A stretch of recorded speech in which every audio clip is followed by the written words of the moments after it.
Hello everyone and welcome to my studio. In this video I want to cover an exercise that will help you paint more loose. No one's ever asked me how to paint tighter. It always comes down to how do I paint looser? How do I paint looser? This exercise should help you out. So we're going to cover this exercise that will hopefully force you to paint looser. It'll be difficult if you've never done something like this before, but the whole idea is to mix your pigment, test, lay down the stroke, and leave it. And try to count your strokes throughout the painting. I'll probably lose track, but I'll go back through the video and I'll post the count. And we're going to just do a simple plum. And I'm just going to sketch it in here first. So we're just going to get the shape of it down. Nothing accurate. It doesn't have to be precise. We're just looking for a shape of a plum, more or less. Okay, and a good thing to note when you're sketching are the shapes of the various values. So if you want, you could come in here and kind of just indicate various values to help the painting progress a little bit better. Alright, so then we're going to use that as our sketch, and we're going to go in and start with the darks, and underneath the leaf do a little test. Yeah, looks good. It's a little cooler right there by the leaf. And then for the remainder of the top of that plum, it's a little warmer, more of a violet. Might be a bit dark, although we're going to count it because it wasn't really a full test there. I'll try to get this done as quick as I can, but accurately as I can as well. A little more delicate strokes in here, just because we're going around the stem. And around, this shape comes down and in. This comes around, in, down. So you can see each stroke is very deliberate. I have an idea of where I'm going with this.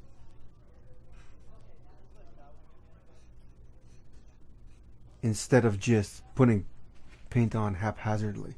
And this is more important in the later stages than it is. And then the underneath of the plum, I'm just going to do a test here. Maybe a little dark, so I'm going to adjust it. So these little tests, don't count them as strokes, because the idea is to get the value right and then put it in, yeah, a little bit better. And so you're very deliberate with your strokes. You can see how easily this can become quite painterly. I think these edges should be softened, so I'll just drag my brush through them. You'll have to count that as a stroke. But unless you're painting glass, there isn't many sharp edges between transitions here. And I'll do a little bit lighter for this top left of this plum, and a little cooler.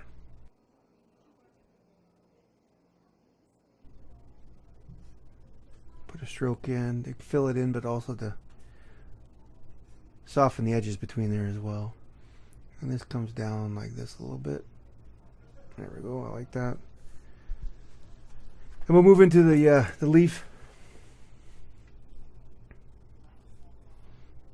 Just mix up a green here and get a value. It's a cooler green than the highlight of it. So we'll just do a test. I like it. And we'll get it in. Deliberate stroke. So this shape for me does this.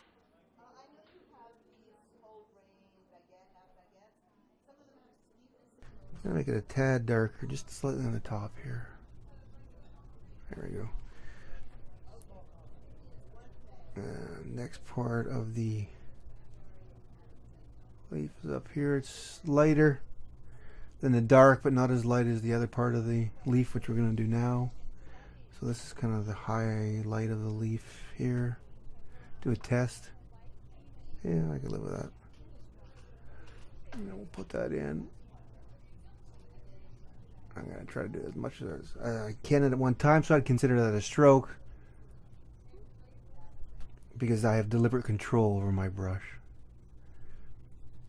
And if we want, we can do like a soft edge, but deliberately. And a couple veins, dab. Have to count these as strokes, however, they're deliberate and they leave a distinctive mark. And we could do some of that with the darker areas as well if we want to start adding a sense of veins in the lights and in the darks.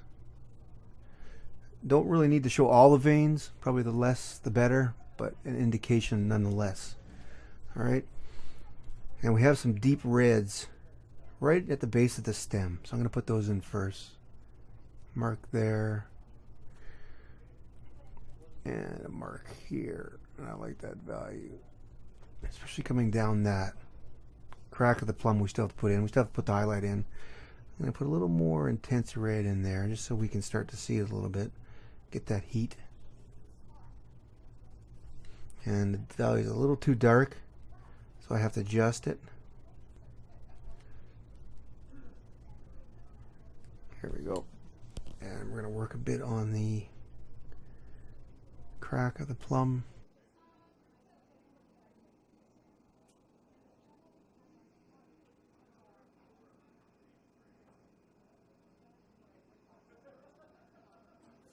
And I see a little more heat in here, so test. And put a little stroke in, and put this little stroke in as well. Alright, now let's get a little bit of this highlight in there. We're going to build it up in stages. We're not going to put it in one go. That isn't the idea. Even though you want to do as minimal strokes as you can, you don't want to just put in straight white and do a highlight. It's just not going to work properly. So put it in at this stage.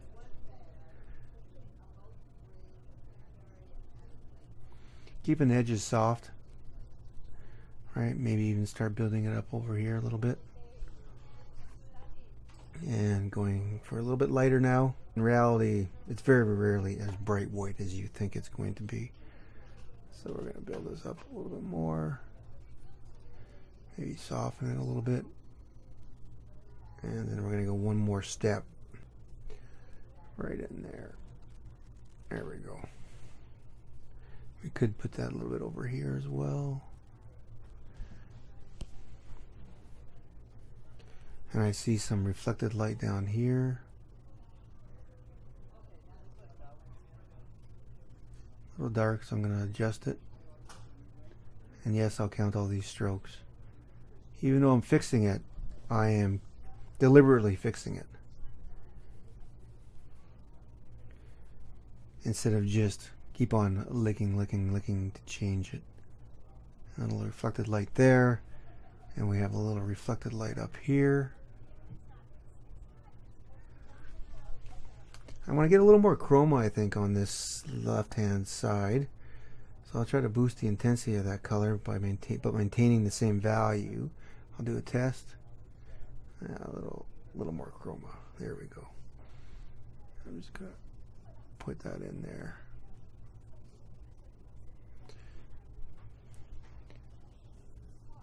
But it's all about minimal strokes to keep it painterly, to keep it loose. And we have a couple more things to do. We have the shadow and we have the stem. So we're going to do the stem right now. And we have the shadow side of the stem.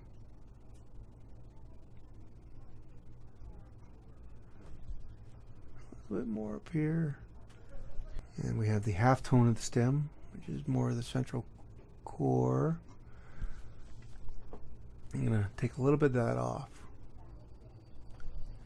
And we have the light of the stem. And test it.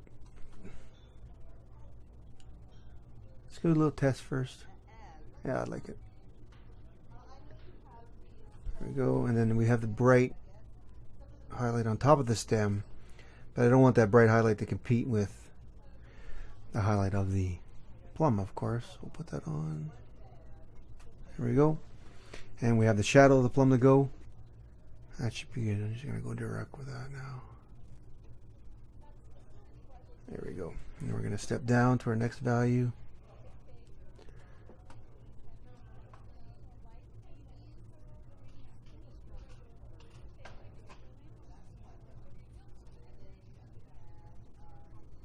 Okay, yes, 6 strokes, but they're deliberate.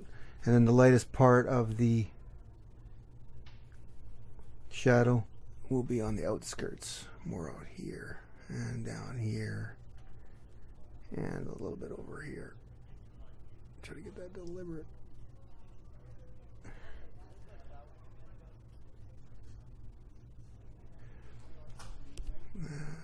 I'm going to just adjust the chroma a little bit in the Plum. Again over here. See if I can push it even further.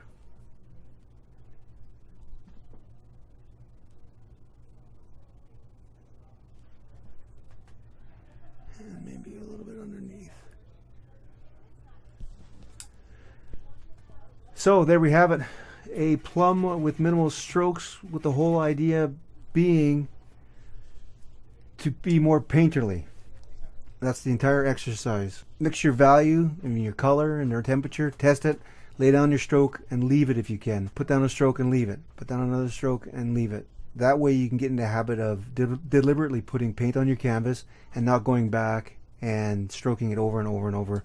And what happens is when you get the cools mixing with the warms, the lighters mixing with the darkers, that's when you get all the mud on your canvas and you get a painting that's very flat and uninteresting. Now after I said I was complete, I went back and I added about 15-20 strokes to the painting just to adjust some hues and some temperatures and some edges and to put my signature on it. So my total comes to, which isn't bad. Next time I'll try to do less. A really good exercise that I encourage you to try. As frustrating as it is, in the end it'll help teach you to paint looser, which I think everyone, or a lot of people, tend to strive for. If you've enjoyed this video, please take the time to like and share it, and don't forget to subscribe.